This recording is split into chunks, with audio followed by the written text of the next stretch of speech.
Hi guys, welcome to Jatayu farms. ఇవి మన breeding సెక్షన్కి వచ్చిన గుడ్లు. ఇవి ఏ బ్రీడర్ కా బ్రీడర్ సపరేట్గా తీసుకున్నాం.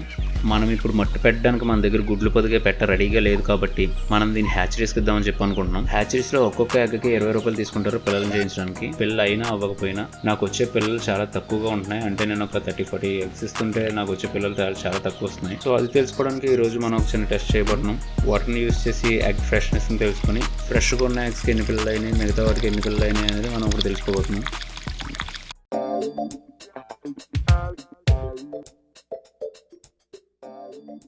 సో మనం ఇలా వాటర్ని తీసుకొని ఎగ్ని అందులో పెట్టిన తర్వాత ఎగ్ స్ట్రైట్గా నిలబడితే, అంటే నిలువుగా నిలబడితే ఆ ఎగ్ పాడైపోయినట్లు లెక్క, అంటే ఏజ్ అయిపోయినట్లు లెక్క. అలా కాకుండా ఎగ్ క్రాస్గా నిలబడితే అది యావరేజ్గా ఉందని అర్థం, అంటే కొన్ని రోజుల్లో పాడైపోతుందని అర్థం.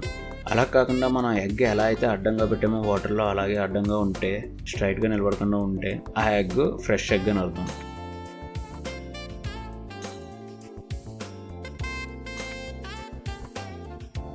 ఇది ఫ్రెష్ ఎగ్.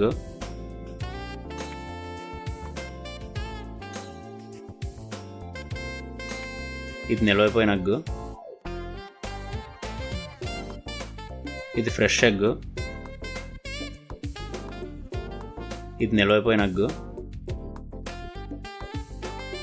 ఇది ఫ్రెష్ ఎగ్. ఇది ఫ్రెష్ ఎగ్. ఇది యావరేజ్, కొన్ని రోజుల్లో నిలవైపోతుంది. ఇది నిలవైపోయిన ఎగ్.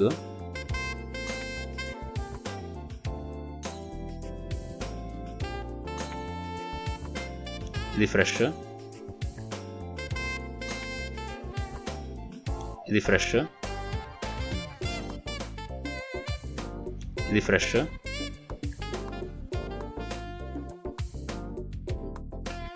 ఇది ఫ్రెష్.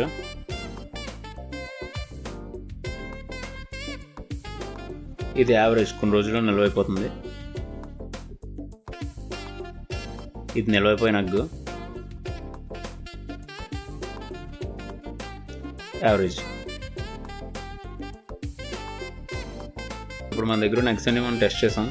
సో వీటిలో ఫ్రెష్గా ఉన్న ఎగ్స్ అంటే గుడ్ ఎగ్స్ వచ్చి 18 వచ్చినాయి, యావరేజ్ ఎగ్స్ వచ్చి 10 వచ్చినాయి, నిలవైపోయిన ఎగ్స్ అంటే బ్యాడ్ ఎగ్స్ వచ్చి 10 వచ్చినాయి. So total 38 eggs. సో ఇప్పుడు మనం ఇవి హ్యాచరీస్లో ఇచ్చి వీటి నుంచి గుడ్ నుంచి ఎన్ని వస్తున్నాయి, మిగతా యావరేజ్ బ్యాడ్ నుంచి ఎన్ని పిల్లలు వస్తున్నాయి మనం చెక్ చేద్దాం.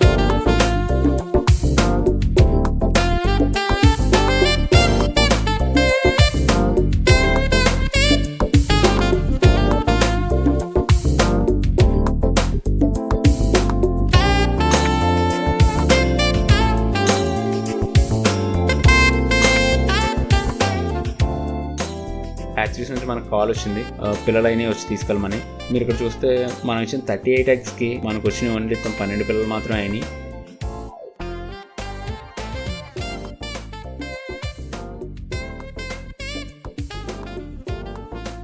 గుడ్ ఎగ్స్లో టోటల్ 18 ఎగ్స్. ఆ 18 వాటిలో మనకు 7 పిల్లలు అయినాయి, అంటే మొత్తం 11 డ్యామేజ్ అయినాయి. అలాగే యావరేజ్లో టోటల్ 10 ఎగ్స్ యావరేజ్. అందులో మనకి 7 డ్యామేజ్ అయినాయి, 3 పిల్లలు మాత్రమే మనకు వచ్చాయి. అలాగే బ్యాడ్ ఎగ్స్లో మనకు మొత్తం టోటల్ 10 ఎగ్స్. ఆ 10 ఎగ్స్లో మనకు ఓన్లీ 2 పిల్లలు వచ్చినాయి బ్యాడ్లో, టోటల్ 8 డ్యామేజ్ అయినాయి. సో టోటల్గా 26 ఎగ్స్ డ్యామేజ్ అయిపోయినాయి, ఓన్లీ 12 మాత్రమే నాకు పిల్లలు అయినాయి. ఎందుకంత తక్కువ పిల్లలు అవుతున్నాయి అంటే దానికి చాలా కారణాలే ఉండొచ్చు. హ్యాచీస్ దగ్గర ఏదైనా ప్రాబ్లం అయి ఉండొచ్చు, టెంపరేచర్లో కానీ వేరే దాంట్లో ఎందులో అయినా, లేదా మన సైడ్ నుంచి మన బ్రీడర్స్లో ఏదైనా ప్రాబ్లం ఉండొచ్చు, మనం వేసినా కానీ అవి బ్రీడింగ్ సరిగా అవ్వకపోవడం ఏదైనా ప్రాబ్లం అయి ఉండొచ్చు. లేదా ఇవన్నీ కాకపోతే మనం ఎగ్స్ని స్టోర్ చేసే పద్ధతిలో కానీ, లేదా మనం హ్యాచరీస్ దగ్గరికి ఎగ్స్ని ట్రాన్స్పోర్ట్ చేసే పద్ధతిలో కూడా ఏమైనా ప్రాబ్లం ఉండొచ్చు. ఇలా తక్కువ పిల్లలు అవడానికి గల కారణాలు ఇంకా మీకు ఏమైనా తెలిస్తే మాకు కామెంట్ బాక్స్లో తెలియజేయండి. దానివల్ల మాకు మాలాంటి వాళ్ళకి చాలామందికి హెల్ప్ అవుద్ది. థ్యాంక్స్. ఇంకా ఇలాంటి మంచి వీడియోస్ అండ్ మా ఫామ్ అప్డేట్స్ తెలుసుకోవడం కోసం మా Jatayu forms YouTube channel subscribe చేసుకోండి, షేర్ చేయండి. అలాగే వీడియో డిస్క్రిప్షన్లో ఫేస్బుక్ అండ్ ఇన్స్టాగ్రామ్ లింక్ ఇచ్చాం, సో మమ్మల్ని ఫాలో అవ్వండి. Thank you.